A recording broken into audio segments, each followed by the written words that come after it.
এদিকে হচ্ছে মাটন রান্না করছি, আর এটা হচ্ছে ডাল হবে, মুগের ডাল, মানে কাতলা মাছের মুড়ো দিয়ে ভেজে রেখেছি এদিকে। তো দেবো এখন।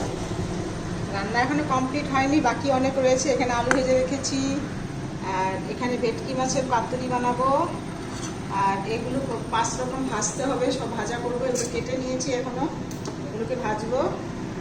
তো সব রান্না বান্না সেরে তারপর আসবো, তোমাদেরকে দেখাবো আবার রেডি করলাম আজকে।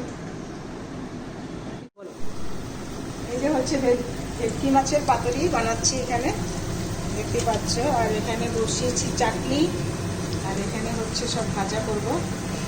তো একবার হলে আর একবার বসাবো। এদিকে রেডি করে নিয়েছি, সব কলা পাতা দিয়ে বেঁধে নিয়েছি।